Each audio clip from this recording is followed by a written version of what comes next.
Assalamualaikum warahmatullahi wabarakatuh.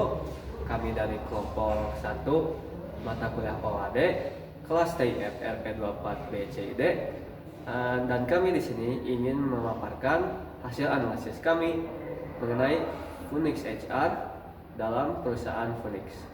Sebelum kita masuk ke sesi berikutnya, kami akan memperkenalkan diri sendiri dulu, mulai dari teman paling kiri saya. Saya Muhammad Husni Kamaludin, NIM 245520112227. Saya Muhammad Abdul Aziz Siddiq Agusino dengan NIM 245520111381. Dan nama saya Winata Hadi Pratama dengan NIM 245520111280. Nah, dan setelah ini kita akan masuk ke sesi berikutnya. Oke, setelah tadi saya ingin menjelaskan beberapa tujuan dan manfaat video ini dibuat agar penonton dapat tahu apa yang akan kami jelaskan nanti dan apa yang bisa diharapkan dari video ini. Yang pertama, tujuan kami membuat analisis ini yaitu menganalisis kelemahan proses bisnis manajemen penugasan pada sistem yang berjalan di Phoenix Indonesia. Yang kedua, itu menghasilkan perancangan berorientasi objek berupa dokumen spesifikasi kebutuhan dan diagram UML untuk sistem Phoenix HR yang baru. Yang tujuan ketiga itu membuka akses transparansi bagi klien dalam memantau siklus hidup permintaan proyek secara langsung di dalam sistem. Selain itu, ada beberapa manfaat yang dapat diambil dari video ini. Video ini dapat dijadikan cetak biru atau blueprint teknis yang siap digunakan oleh tim IT untuk melakukan refactoring atau pembaruan kode pada aplikasi Phoenix HR, dan mungkin dapat menjadi inspirasi dalam membuat fondasi suatu software system. Manfaat kedua itu meningkatkan efisiensi kerja project manager dengan memotong redundansi input data tugas klien. Yang ketiga, dapat meningkatkan kepuasan dan kepercayaan klien melalui penyediaan fitur pelacakan progres proyek secara real time. Jadi transparansi gitu. Oke, setelah itu saya akan menjelaskan profil perusahaan yang sedang kami analisis. Nama perusahaan ini adalah Phoenix Indonesia. Phoenix Indonesia adalah perusahaan teknologi yang beroperasi di Jalan Asia Afrika di Kota Bandung. Aktivitas operasional utamanya dalam perusahaan ini berfokus pada pengembangan game dan juga pengembangan perangkat lunak. Untuk layanan yang mereka sediakan yaitu diantaranya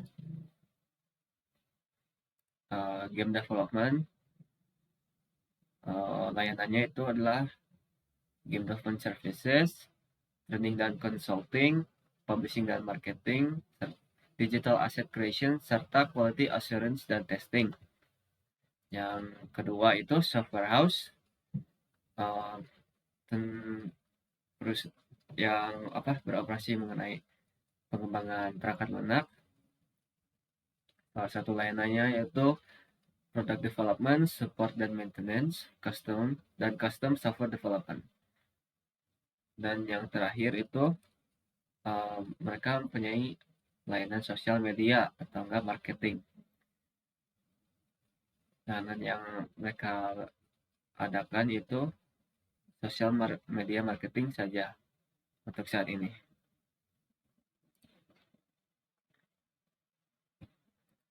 Nah, untuk struktur organisasi perusahaan ini yang telah kami wawancarai, mereka memiliki beberapa posisi di dalam perusahaan ini, yakni CEO, terus COO, dan divisi HR, project manager, lalu karyawan teknis, dan yang terakhir itu tim admin sistem yang berjalan di dalam Vanix.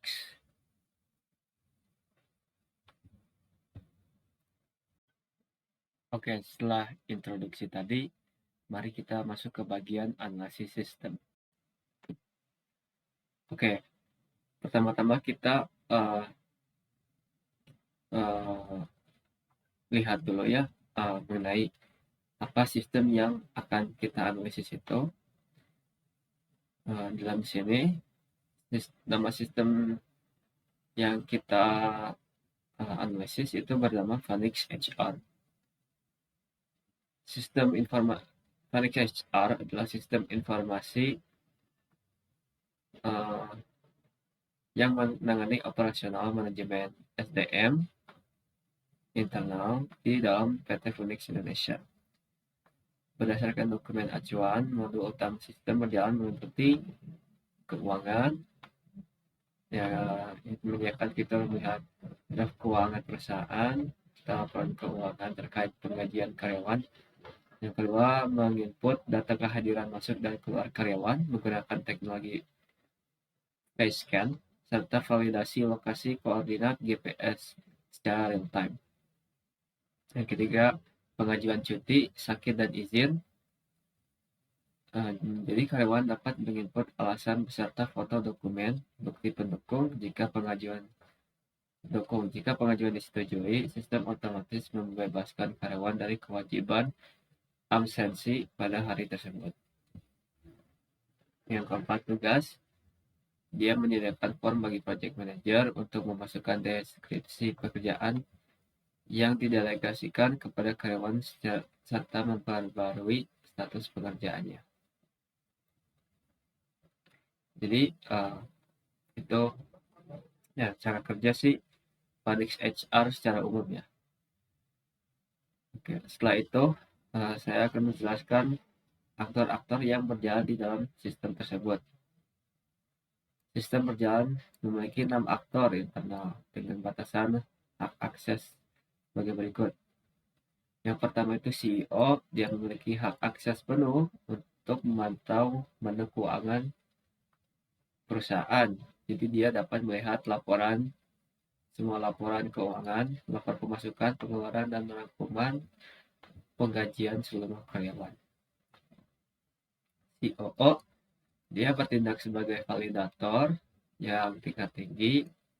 Dia memiliki hak akses untuk memantau absensi, kehadiran seluruh karyawan, dan memantau pembagian tugas dari project manager ke karyawan guna meringkas data laporan bagi CEO.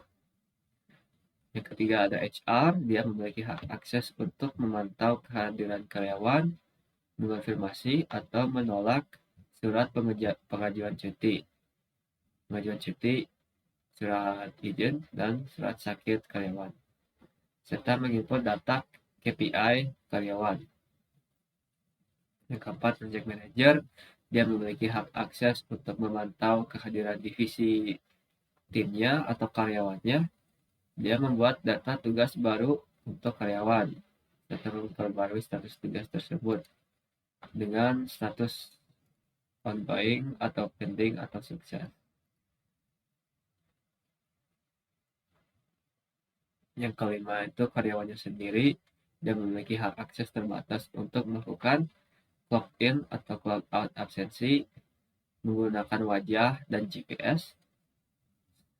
Dia juga dapat mengunggah surat pengajuan cuti, izin, atau sakit. Dia juga dapat melihat daftar tugas yang diberikan oleh project manager. Yang keenam itu admin, dia bertindak sebagai moderator sistem dengan privilege serta COO, tapi tidak bisa melihat data keuangan. Admin hanya bisa memantau, mengedit, dan memperbaiki data jika terjadi kesalahan sistem atau bug yang teknis yang terjadi di dalam sistem Codex HR.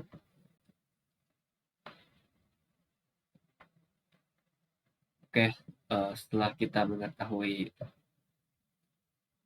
si ininya, aktornya, kita masuk ke tabel kebutuhan fungsional dan non fungsional yang berjalan di dalam Codex HR.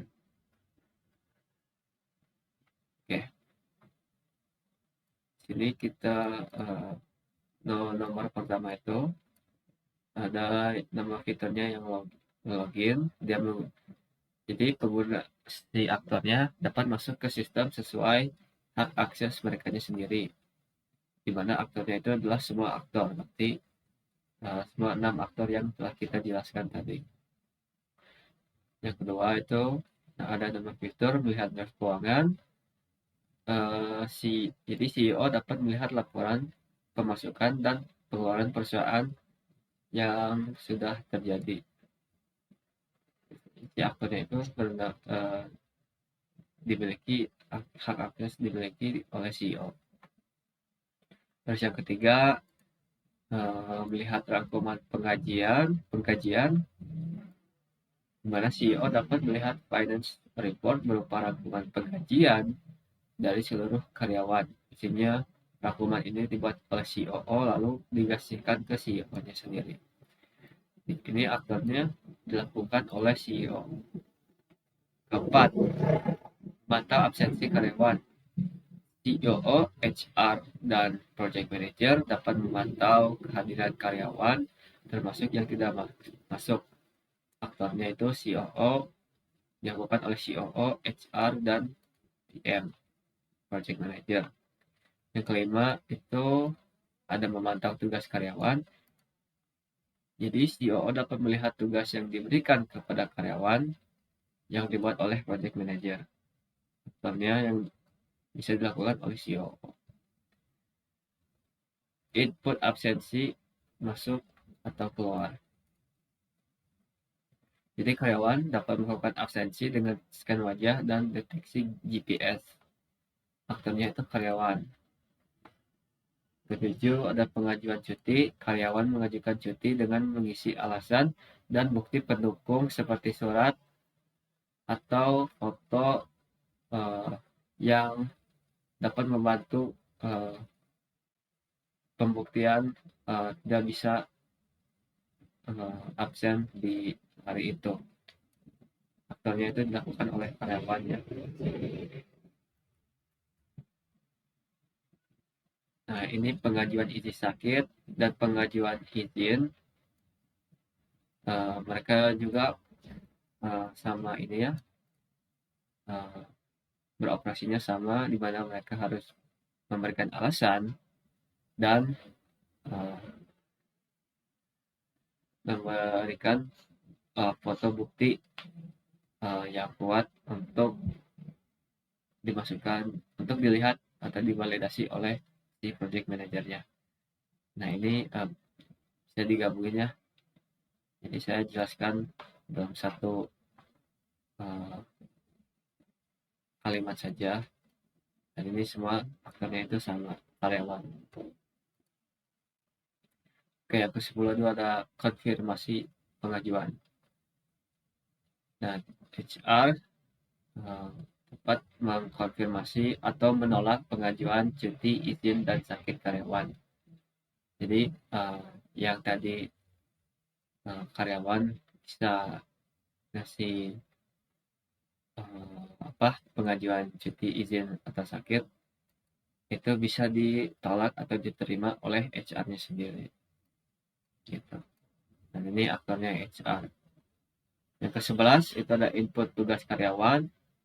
PM dapat menginput tugas yang diberikan kepada karyawan tertentu. Jadi fungsi ini yaitu berfungsi untuk PM bisa memberikan tugas merupakan deskripsi dan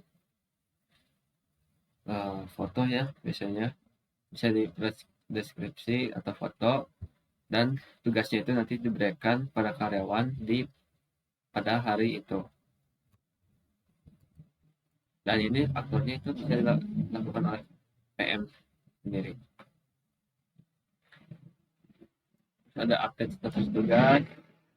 PM memperbarui status tugas menjadi ongoing, pending, atau success. Ya, jadi kalau udah di sini karyawan itu bisa uh, ngobrol atau menginformasikan PM bahwa tugasnya selesai. Nah, itu nanti PM bisa menggantiin status tugas yang ia kasih ke si karyawan tersebut. Jadi misalkan sebuah karyawan sudah menyelesaikan tugasnya, si karyawan tersebut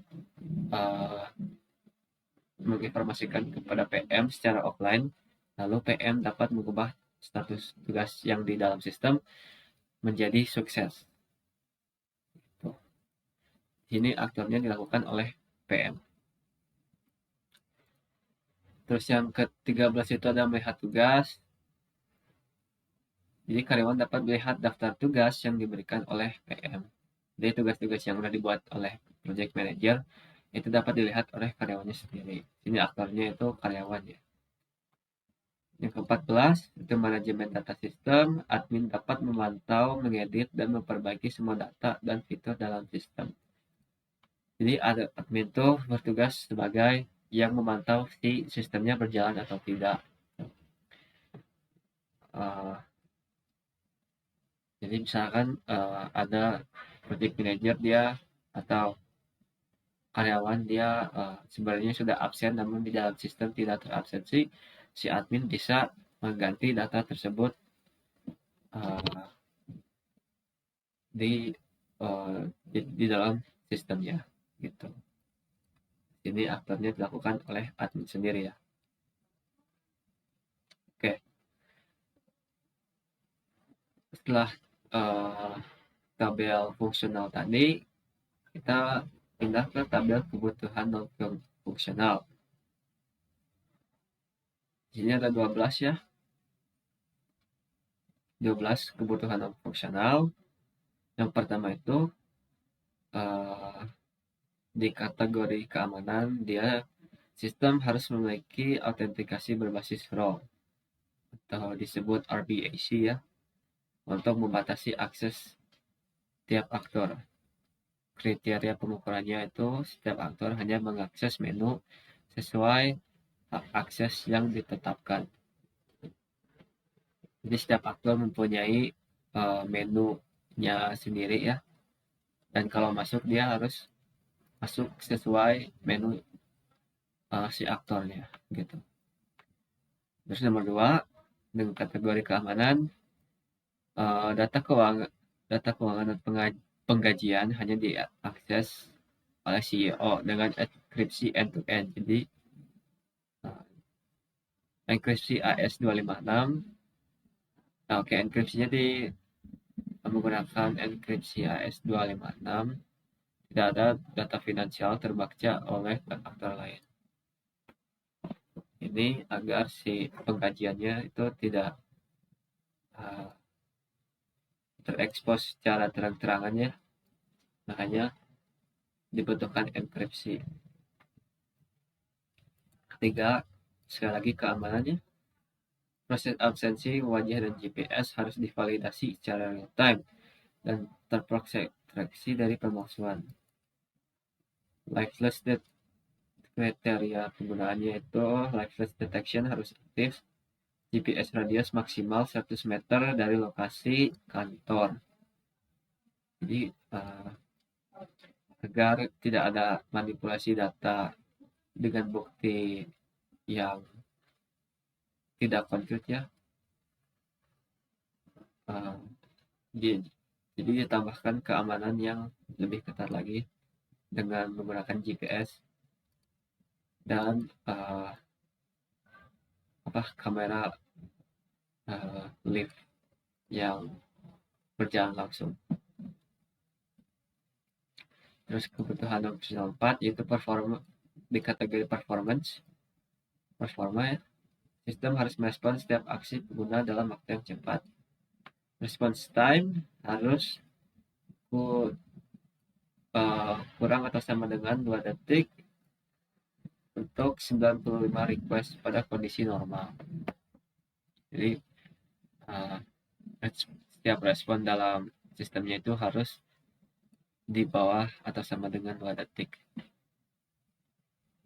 Kelima, ada performa lagi. Proses scan wajah untuk absensi harus berjalan secara real time. Face recognition selesai dalam kriteria penggunaannya itu face recognition selesai dalam kurang atau sama dengan 3 detik. Oke, yang keenam itu ada di kategori ketersediaan. Sistem harus tersedia selama jam kerja operasional perusahaan. Jadi uptime-nya itu harus lebih dari atau sama dengan 99,5% pada jam kerja 7 hingga jam 10 malam. Yang ketujuh, ketersediaan. Dalam kategori ketersediaan, deskripsinya itu data absensi dan pengajuan harus disimpan dan dapat diakses kapan saja. Kriterianya itu data tersimpan dengan backup harian otomatis. Jadi data yang disimpan tuh harus bisa di request lagi kapan saja dan di mana saja. 8. Usability atau kegunaan ya. Antarmuka sistem harus mudah digunakan oleh semua aktor tanpa pelatihan khusus. Task completion rate itu harus lebih atau sama dengan 90% pada uji usability dengan 5 pengguna.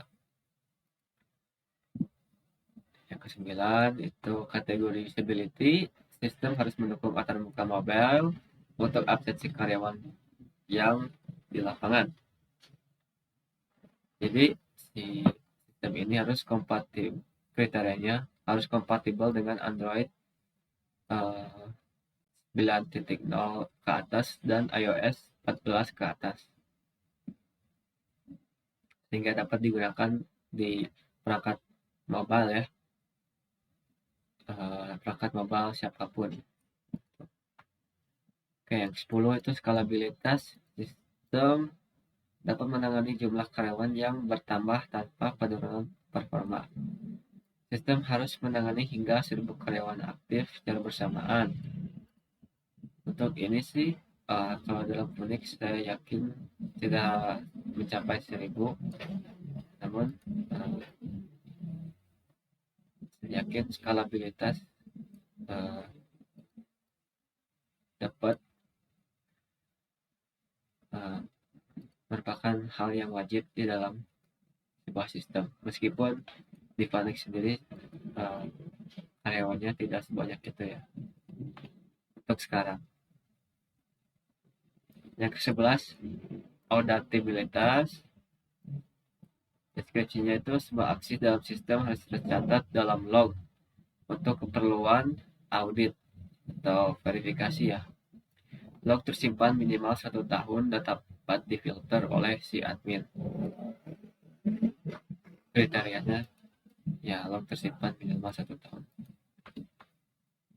Yang ke-12 dan yang terakhir itu di kategori notifikasi. Isi deskripsinya, sistem mengirimkan notifikasi secara real time ke aktor terkait saat ada perubahan status. Notifikasi terkirim dalam kurang atau sama dengan 5 detik setelah perubahan status terjadi. Misalkan pekerjaannya selesai, itu harus ternotifikasi ke sistemnya, ke aktornya dalam kurang atau sama dengan 5 detik. Kali ini saya akan menjelaskan untuk use case diagram dari sistem HR Phoenix Indonesia. Yang pertama itu use case keuangan Phoenix. Untuk aktornya sendiri itu adalah CEO. Untuk alur kerjanya itu CEO itu untuk memantau pemasukan dan pengeluaran, serta untuk mengatur keuangan di perusahaan Phoenix Indonesia. Yang kedua itu absensi Phoenix. Untuk aktornya sendiri itu ada COO, HR, PM, karyawan. Untuk CEO ini uh, untuk memastikan absensi masuk dan keluar, dan PM juga sama untuk memastikan absensi masuk dan keluar untuk karyawan, jadi untuk izinnya. Sedangkan untuk karyawan sendiri untuk melakukan pengajuan cuti, izin dan sakit, serta untuk absensi masuk dan keluar juga. Sedangkan untuk HR juga untuk pengajuan cuti izin sakit, dan HR juga untuk absensi masuk keluar. Lalu selanjutnya itu ada tugas FUNI, tugas untuk aktornya sendiri itu COO untuk memberikan tugas kepada PM serta karyawan, lalu karyawan dan PM tersebut untuk apa ditugaskan untuk mengerjakan tugas tersebut yang diberikan oleh COO tersebut. Lalu selanjutnya itu ada use case skenario. Yang pertama, melihat draft keuangan. Untuk US 01-nya melihat draft keuangan, CEO mengakses laporan keuangan dan rangkuman penggajian perusahaan. Itu ID use case-nya itu UC01. Nama use case-nya adalah melihat draft keuangan. Aktor CEO.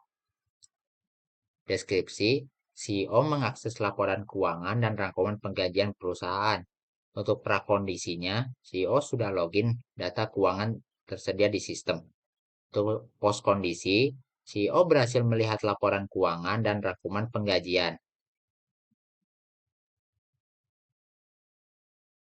Dan untuk alur normalnya, 1. CEO membuka menu keuangan di sistem. 2. Sistem memverifikasi hak akses CEO.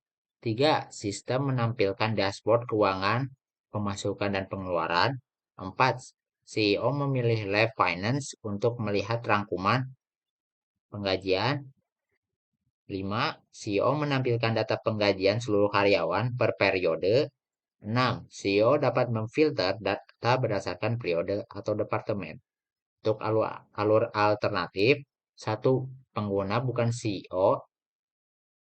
Sistem menolak akses dan menampilkan pesan akses ditolak. 2. Data belum tersedia untuk periode yang dipilih. Sistem menampilkan pesan data belum tersedia. Untuk 2. Input absensi masuk atau keluar. Untuk UC02, input absensi masuk keluar. Karyawan melakukan absensi menggunakan scan wajah dan deteksi GPS. Untuk ID-nya itu, ID use case-nya UC02. Nama use case, input absensi masuk atau keluar. Aktor karyawan. Aktor sekunder, COO, HR, PM sebagai pemantau. Deskripsi, karyawan melakukan absensi masuk atau keluar dengan melakukan scan wajah dan sistem mendeteksi GPS lokasi karyawan secara otomatis. Untuk prakondisi, karyawan sudah login ke sistem, kamera dan GPS perangkat aktif, tidak sedang dalam status cuti, izin, sakit yang disetujui. Untuk postkondisi, data absensi tersimpan, time step, dan lokasi tercatat. Suatu kehadiran karyawan terupdate. Untuk alur normalnya, 1. Karyawan membuka absensi pada sistem. 2. Sistem mengaktifkan kamera dan menampilkan frame scan wajah. 3. Sistem mendeteksi GPS secara otomatis. 4. Karyawan mengarahkan wajah ke kamera. 5. Sistem memverifikasi identitas wajah karyawan. 6. Sistem memvalidasi lokasi GPS sesuai radius kantor. 7. Sistem menyimpan data absensi beserta time step. 8. Sistem menampilkan konfirmasi absensi berhasil. Dan untuk alur alternatif, 1. Wajah tidak terdeteksi. Sistem meminta karyawan mengulangi scan. 2. GPS di luar radius kantor. Sistem menolak absensi dan menampilkan pesan lokasi tidak valid. 3. Karyawan sudah memiliki pengajuan, cuti, atau izin yang disetujui. Sistem menginformasi tidak perlu absensi. Yang ketiga, pengajuan cuti izin sakit. Untuk ID use-nya itu pengajuan cuti izin sakit. Karyawan mengajukan permohonan cuti dengan mengisi alasan dan bukti. ID use case UC03, nama use case, pengajuan cuti izin atau sakit, aktor karyawan, aktor sekunder, HR sebagai konfirmator. Deskripsi, karyawan mengajukan permohonan cuti dengan mengisi alasan dan bukti untuk dikirimkan ke pihak HR-nya.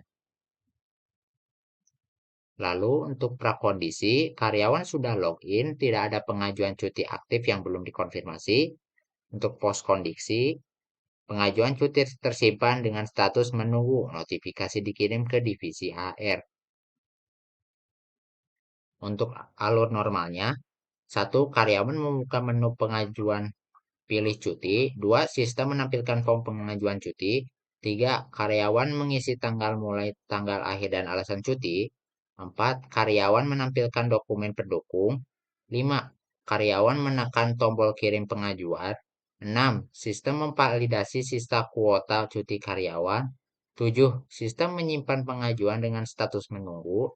8. Sistem mengirimkan notifikasi ke HR. 9. Sistem menampilkan konfirmasi pengajuan berhasil dikirim.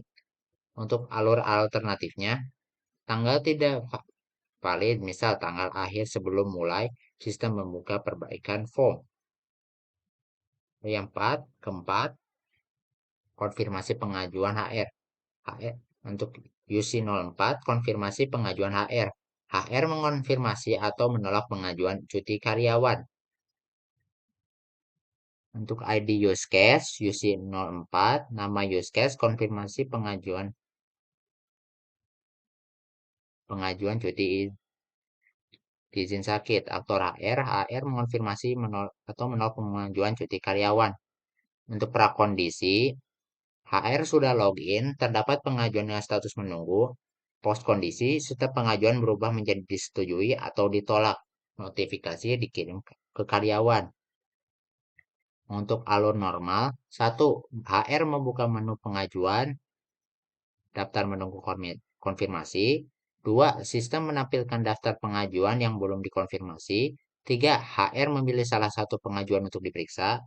4. Sistem menampilkan detail pengajuan beserta bukti yang dilampirkan. 5. HR menekan tombol setuju atau tolak. 6. Jika ditolak, HR mengisi alasan penolakan. 7. Sistem mengubah status pengajuan dan mencatat timestamp konfirmasi. 8. Sistem mengirimkan notifikasi ke karyawan yang bersangkutan. Untuk alur alternatif, 1. Tidak ada pengajuan menunggu. Sistem menampilkan pesan, tidak ada pengajuan baru. 2. Bukti tidak valid. HR dapat menolak dengan alasan bukti tidak sesuai. Untuk yang kelima, input tugas karyawan. UC, input tugas karyawan PM. PM menginput dan menugaskan pekerjaan kepada karyawan tertentu. Untuk ID use case-nya itu UC05, nama use case, input tugas karyawan, aktor PM atau project manager, aktor sekunder, karyawan penerima tugas, dan CEO pemantau. Deskripsi, PM menginput dan menugaskan pekerjaan kepada karyawan tersebut tertentu. Untuk prakondisi, PM sudah login, karyawan yang dituju aktif di sistem. Poskondisi, tugas tersimpan dengan status pending. Karyawan menerima notifikasi tugas baru. Untuk alur normal, PM membuka menu tugas atau buat tugas baru. 2. Menampilkan form input tugas. 3. PM mengisi nama tugas, deskripsi, dan deadline.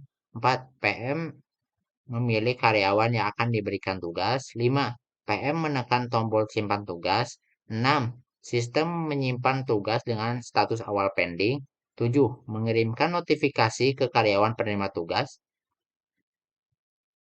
Untuk alur alternatif, 1. Karyawan sedang cuti pada rentang deadline, sistem memberikan peringatan. 2. Deadline sudah lewat, sistem menolak penyimpanan dan meminta koreksi.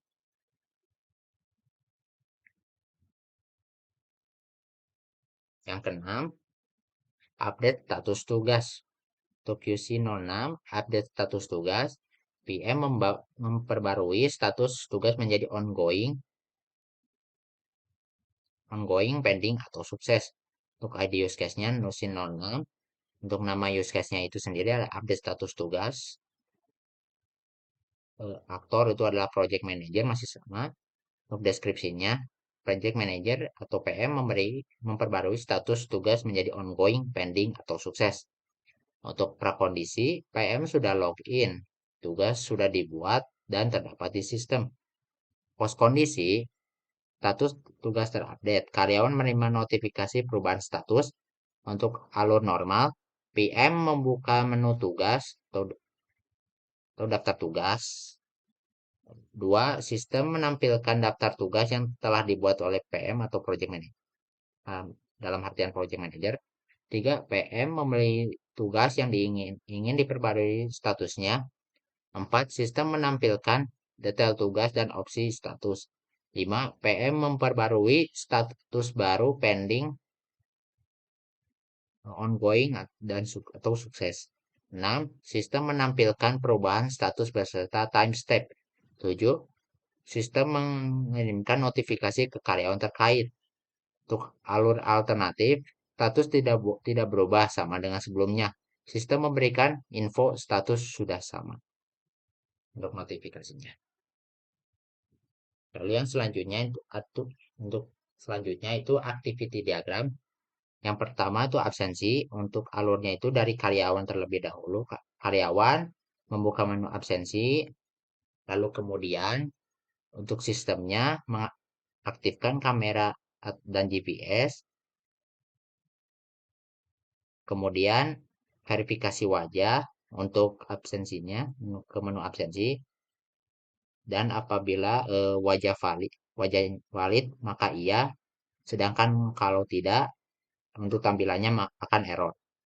Lalu setelah validasi lokasi GPS, apakah GPS-nya valid, maka absensi akan diterima, sedangkan kalau tidak maka absensi akan ditolak. Dan setelah diterima, absensi akan disimpan di data dan konfirmasi pun akan ditampilkan.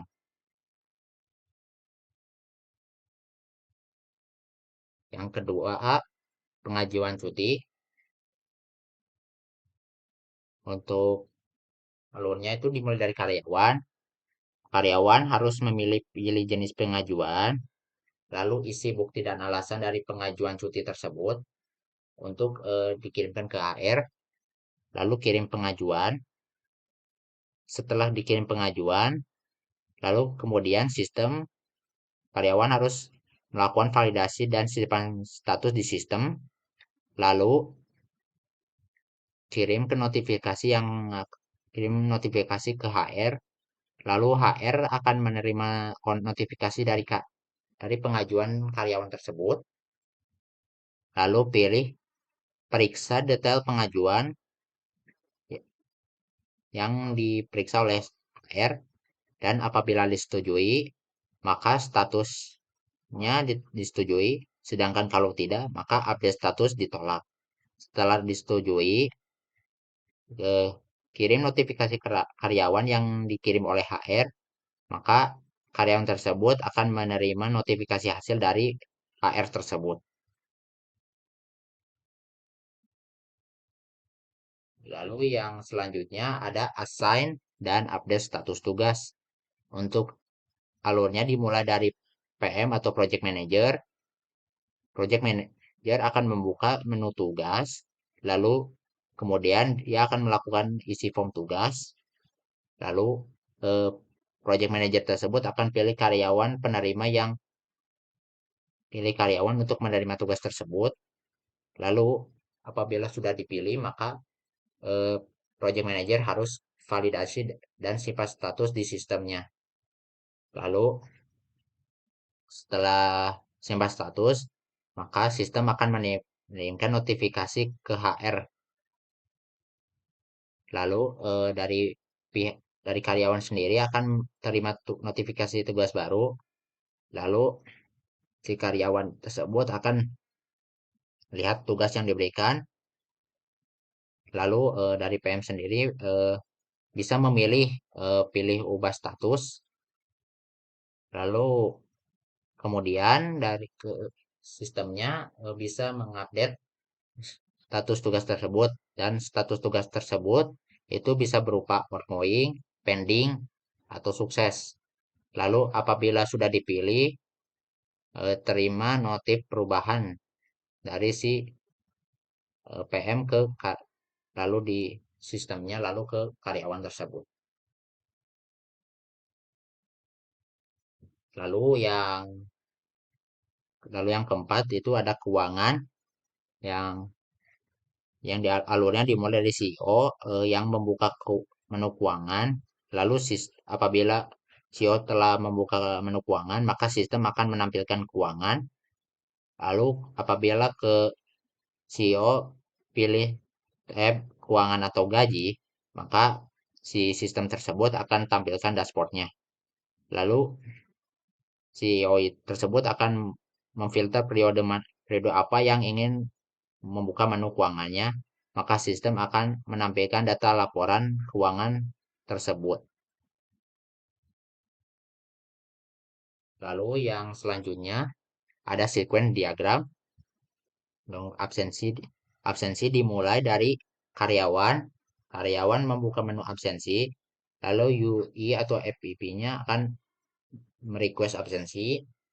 Lalu untuk si controllernya itu harus menyuruh karyawan tersebut untuk mengaktifkan kamera atau GPS. Lalu tampilkan kamera untuk si karyawan tersebut, lalu mengarahkan wajahnya agar bisa di-scan, lalu kirim foto. Lalu yang selanjutnya itu menerima verifikasi wajah dan valid. Apabila berhasil maka validnya true, dan apabila salah maka validnya false. Lalu selanjutnya itu verifikasi GPS, dan juga apabila valid maka true atau disetujui, sedangkan kalau false itu ditolak atau salah. Lalu yang selanjutnya yang ke-11 itu simpan absensi atau data, dan ada notifikasi nanti sukses. Dan ke-13 itu konfirmasi absensi untuk si absensi si karyawannya, dan 14 untuk tampilkan suksesnya bagi si karyawan tersebut.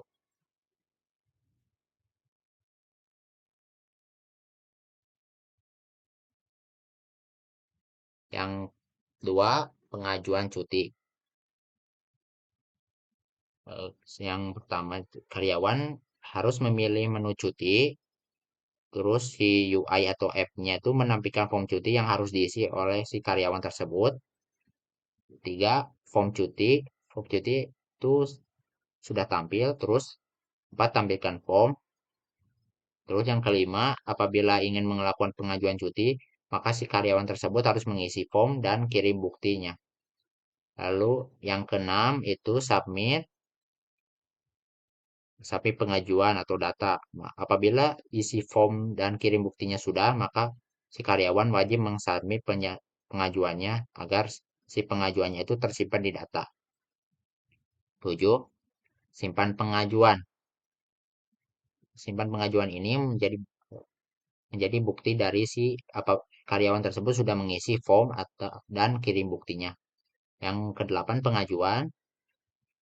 Yang lalu selanjutnya itu si karyawan wajib mengirimkan notifikasi ke HR dan melalui database. Lalu yang selanjutnya itu notifikasi bakal masuk Dan yang ke-13, notifikasi pengajuan, konfirmasi pengajuan. Konfirmasi pengajuan ini harus dari HR jika ingin di ACC. Lalu yang ke-14 itu ada update status. Jadi apabila notifikasi tersebut telah sampai ke HR, maka akan ada pengupdatean status atau ACC. Apabila ACC-nya berhasil, maka akan dikirimkan notifikasi sukses, dan apabila pengajuan cutinya gagal, maka akan ditolak. Nomor 15, apabila statusnya sudah ada, maka notif akan dikirimkan ke karyawan, dan terus 16 notifikasi berhasil. Yang ke-17, tampilkan status final dari si ACC pengajuan cuti tersebut.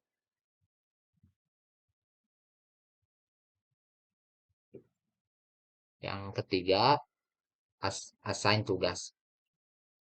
Yang dilakukan pertama dari PM dulu atau project manager, itu membuka menu tugas baru yang ingin diberikan kepada karyawan, terus kemudian lanjut ke UIF-nya.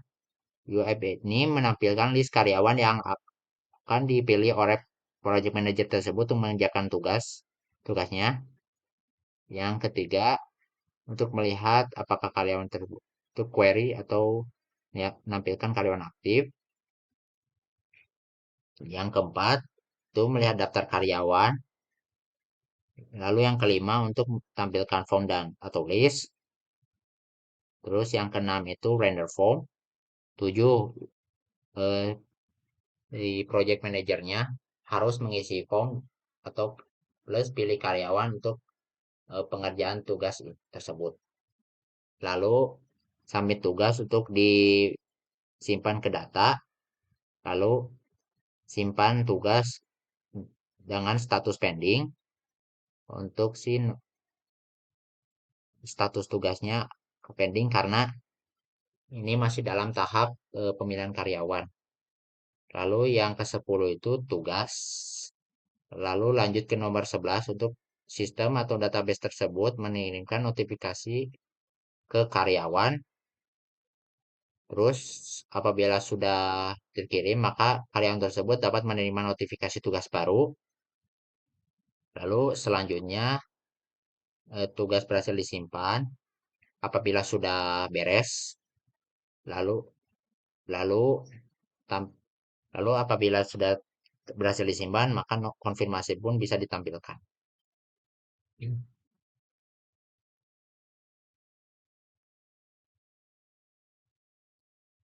Lalu selanjutnya itu ada edit status tugas.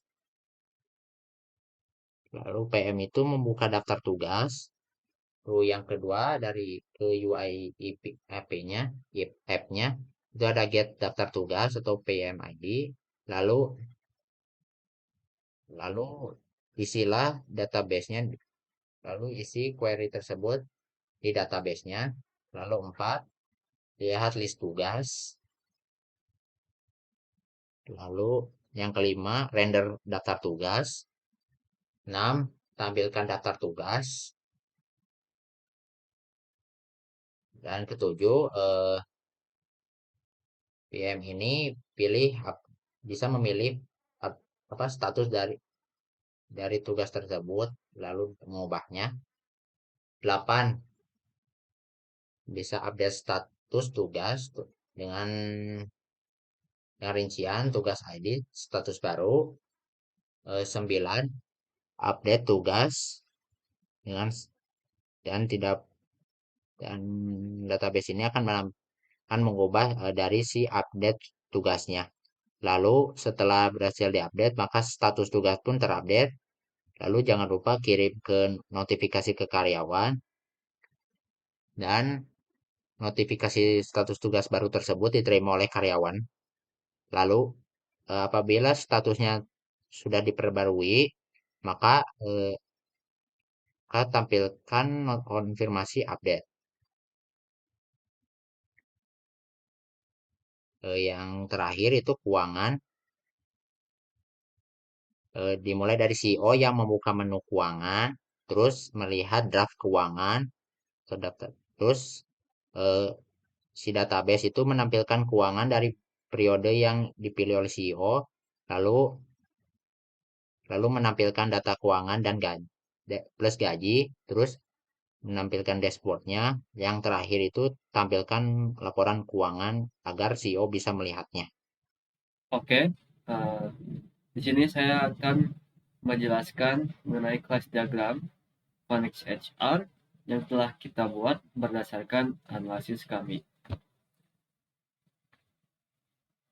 Kelas diagram sistem ini dibagi menjadi dua bagian utama, yaitu eh, di bagian pertama sini itu objek kelas hierarki pengguna, dan yang di bawahnya itu entitas operasional. Oke, pertama saya jelaskan mengenai entitas user ya. Di sistem ini tuh menerapkan konsep pewarisan atau inheritance, di mana kelas user bertindak sebagai parent dari smart class yang menyimpan dari smart class yang di bawah itu. Kelas user itu menyimpan informasi-informasi yang dasar seperti ID user, nama di usernya, email, password, role, dan ini metadata ya, created at, dibuat tanggal akun dibuat, dan metode dasar itu login dan logout. Nah, di bawahnya itu ada childnya ya, child classnya itu ada karyawan, entitas karyawan, entitas HR, entitas PM, entitas COO, dan entitas CEO. Kelas-kelas ini diturunkan sesuai perannya masing-masing dengan peran spesifik dengan hak akses yang berbeda. Kalau dilihat di sini, karyawan memiliki NIP, nomor induk pegawai, terus ID user, terus nama, dan status ininya apa, status karyawannya, bisa aktif atau enggak, bisa cuti atau enggak, lagi sakit atau sebagainya. Di sini ada input absensi untuk login ini ya, di absensinya. Terus dia bisa ajukan cuti dengan parameter data ini berupa ini ya, foto atau bukti, dan di sebelahnya itu ada HR. Dia memiliki fungsi khusus konfirmasi pengajuan, jadi dia konfirmasi pengajuan dari si karyawannya dengan properti yang mempunyai ID user, properti ID user, NIP, dan nama. Di sebelahnya itu PM, dia punya properti NIP, properti ID user, dan properti nama. Metodenya itu input tugas, dia dengan lain tugas-tugas yang akan diberikan ke karyawannya gitu, makanya dia hanya bisa input tugas doang. Terus ada COO, punya NIP, punya ID user, punya properti nama saja. Dia tidak punya metode sama sekali ya, karena dia hanya bertugas mengawasi. Terus ada CEO, dia punya NIP, ID user, dan properti nama dengan metode akses keuangan. Dia memiliki otoritas CEO itu punya otoritas tinggi,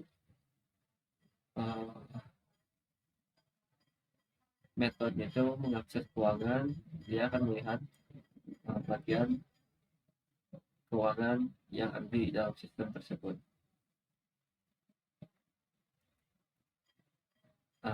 Nah, yang di bawahnya itu ada entitas operasional, di mana entitas ini menjelaskan apa tugas yang dimiliki setiap di ini di apa kelas atau entitas pengguna yang di atas ini. Yang pertama ada entitas absensi. Absensi ini entitas ini dia memiliki property ID, terus NIP, tanggal masuk dan tanggal keluar, properti lokasi juga, terus properti foto wajah. Di sini hubungannya dengan karyawannya, jadi karyawan itu melakukan absensi ini ya, kehadiran harian gitu. Yang kedua, terus di sebelah itu ada pengajuan, entitas pengajuan. Dia memiliki property ID, property NIP, property jenis. Kayak jenis itu jenis apakah ini sebuah jenisnya cuti atau izin atau sakit. Terus properti tanggal mulai, properti tanggal selesai, properti alasan, bukti file, dan properti status. Status ini artinya apakah diterima atau tidak pengajuannya. Nah, ini berhubungan dengan, jadi pengajuan itu menampung permohonan cuti, izin atau sakit yang dibuat oleh karyawan, ini bisa dilihat ya hubungannya, dan memerlukan verifikasi dari HR. Jadi karyawan membuat pengajuannya dan HR akan melihat isi pengajuannya dan HR nanti mengganti status si pengajuannya gitu. Oke. Terus di sebelahnya ada tugas ya. Tugas ini ada property ID, NIP, nama, deskripsi, terus ada deadline ya, tipe datanya deadline, terus ada property status. Status itu bisa ongoing atau pending ataupun sukses.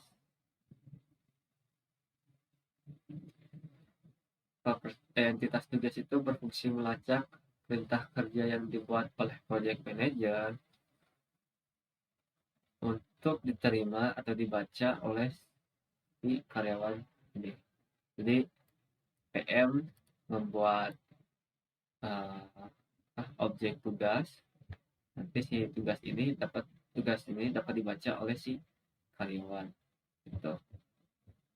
Nah, yang terakhir, entitas operasional terakhir yaitu adalah keuangan dengan properti pemasukan, pengeluaran, penggajian. Entitas keuangan itu menyimpan data finansial yang alur datanya itu terhubung langsung ke CEO agar dapat dilihat oleh CEO saja gitu. Dan itu saja sih untuk entitas keuangan. Oke, baik. Setelah analisis sistem tadi, kita akan masuk ke dalam bagian pembaharuan sistem, di mana kita memberikan beberapa saran dan beberapa rancangan kami sendiri mengenai sistem Onyx HR ini. Baik, sekarang kita masuk ke bagian paling krusial di laporan kami, yaitu gagasan pembaharuan sistem Phoenix HR. Berdasarkan analisis kelompok kami terhadap sistem yang berjalan saat ini, terdapat sebuah bottleneck dalam manajemen tugas, di mana interaksi dengan pihak eksternal atau klien masih dilakukan secara konvensional di luar sistem.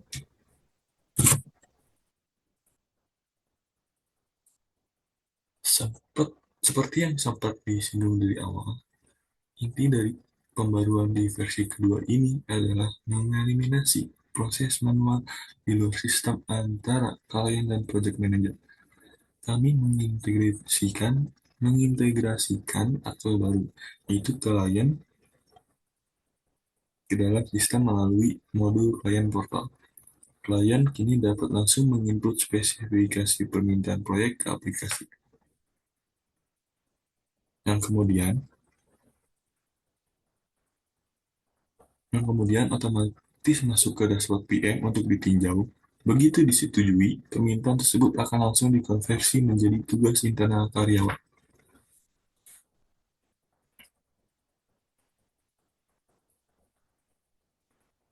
Untuk mendukung pembaruan, ditambahkan 4 poin ke tabel kebutuhan fungsional, yaitu dengan kode yang pertama, yang dengan kode F15, dengan nama fitur input permintaan proyek, klien dapat memasukkan judul, rincian kebutuhan, estimasi deadline, dan dokumen lampiran proyek dengan aktor klien.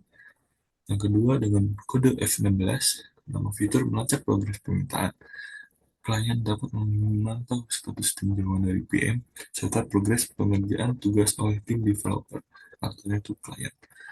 Yang ketiga ada dengan kode F17 dengan nama fitur meninjau permintaan klien, PM dapat melihat daftar permintaan baru dari klien dan melakukan aksi verifikasi diterima atau ditolak.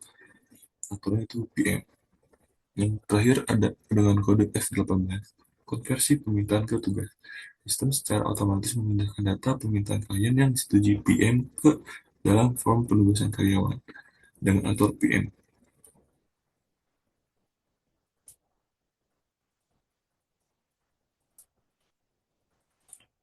Untuk memodelkan perubahan ini, kami memperbarui diagram UML sistem.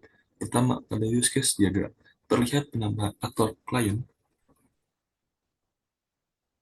yang memiliki otoritas untuk melakukan use case menginput permintaan.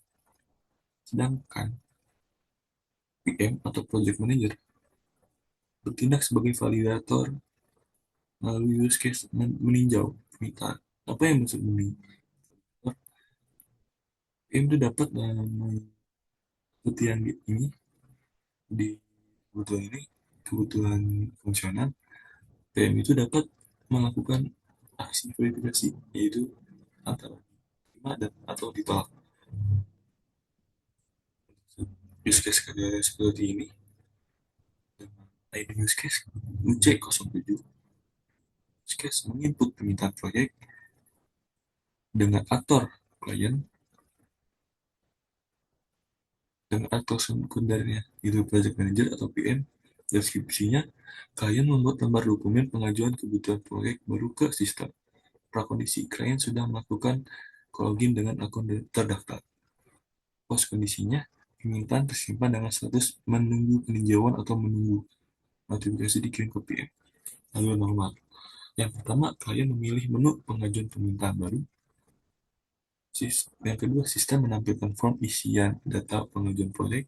Ketiga, klien mengisi kolom judul, deskripsi kebutuhan, batas waktu, dan mengunggah berkas acuan. 4. Klien menekan tombol kirim pengajuan. Yang kelima, sistem memvalidasi kelengkapan isian form. Keenam, sistem menyimpan data permintaan ke database dengan status awal menunggu peninjauan. Yang ketujuh, sistem memicu pengiriman notifikasi real-time ke dashboard PM. Alur alternatifnya, yang pertama, klien login menggunakan akun yang tidak terdaftar, maka sistem menolak akses dan menampilkan pesan akses ditolak.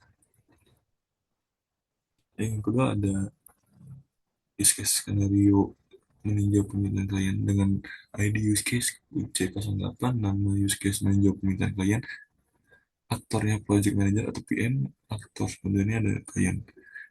Deskripsi, PM meninjau memvalidasi dokumen kiriman klien dan menuliskannya menjadi tugas tim teknis atau karyawan. Prakondisi, PM sudah login, terdapat data permintaan klien dengan status menunggu peninjauan.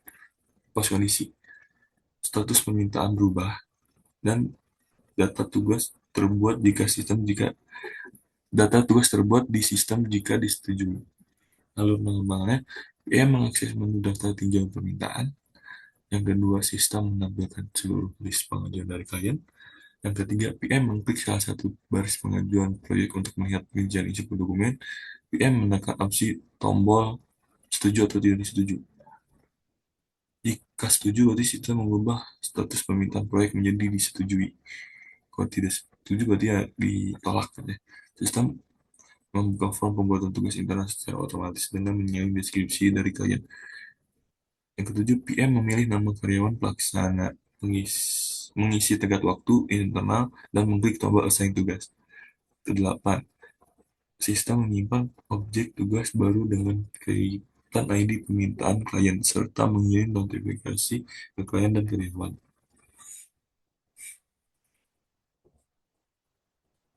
Selanjutnya, alur kerja tersebut dipertegas dalam activity diagram.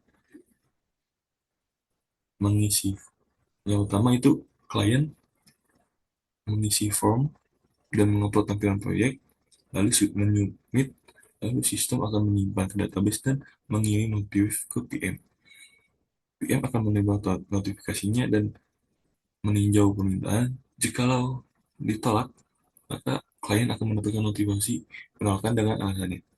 Jika diterima, maka permintaan tersebut akan dikonversi menjadi tugas dan